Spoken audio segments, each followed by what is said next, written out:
It's always the enemy within. You might be a mighty power. You might be a superpower. You might have the largest economy in the world. But it takes one enemy within to destroy you and reduce you to ashes, because that one enemy within has been bought out by your greatest external foe. The enemy within is on the payroll of the enemy outside. Your defenses can be neutralized in a jiffy, and if the enemy within your territory is a powerful one, then you're in for a big ride. But what does one do when the enemy within and the government start colluding to destroy your nation? Of course, you get scared.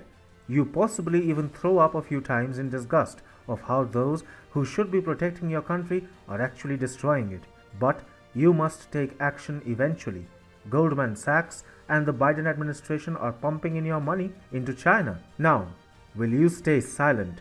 Hi and welcome. You are watching TFI Global, the foreign affairs and geopolitical analysis arm of the TFI Media Group. I am your host Sanbir Ranhotra, and in this video, I will tell you how Goldman Sachs is using American money to stave off China's real estate woes. Let's begin.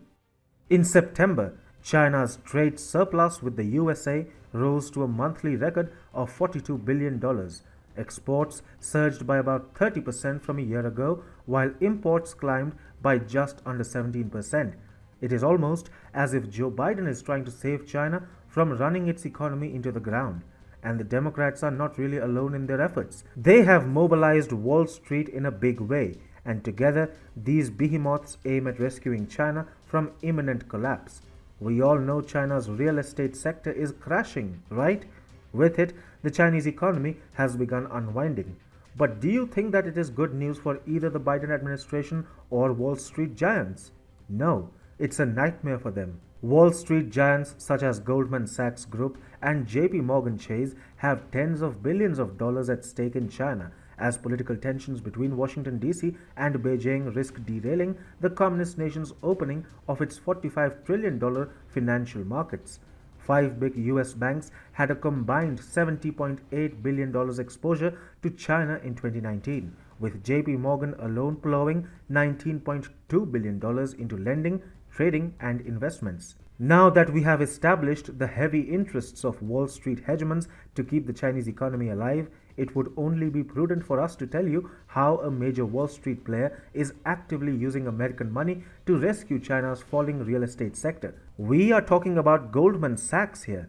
According to Bloomberg, Goldman Sachs Asset Management is buying one of the world's most distressed assets, Chinese real estate debt, even as other investors shy away. The Bloomberg report shed light on how Goldman Sachs is going all out in its effort to help China during its time of crisis. At a time when the United States should be capitalizing on China's miseries and defanging the communist nation, Goldman Sachs is actually filling up the enemy nation's poison tanks. According to Angus Bell, a member of Goldman's portfolio management team, the firm has been adding a modest amount of risk through high-yield bonds issued by China property developers, denominated in US dollars. Goldman has also added Chinese government local currency bonds to its investment in what Bell described as a risk-off trade. Additionally, Goldman Sachs is desperately trying to convince the world that China's economic woes are temporary and that the CCP will intervene soon, and that it will all get back to normal in no time.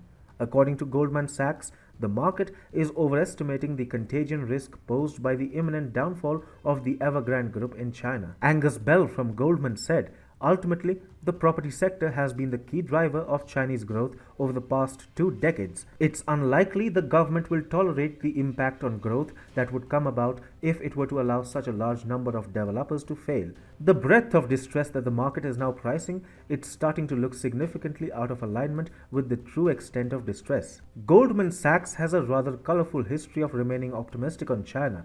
Only last month, Goldman Sachs' Timothy Moe said that there are pockets of opportunities in China's stock markets, despite an increasingly challenging investment backdrop.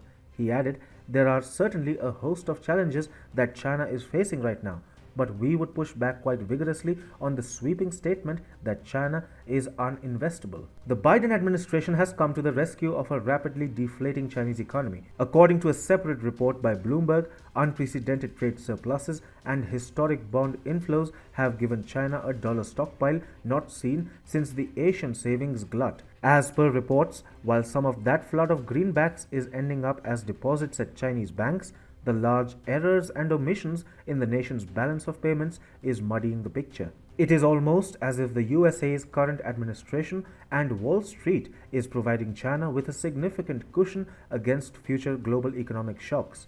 However, they are being exposed while at it, and their dirty secret is out for the whole world to see.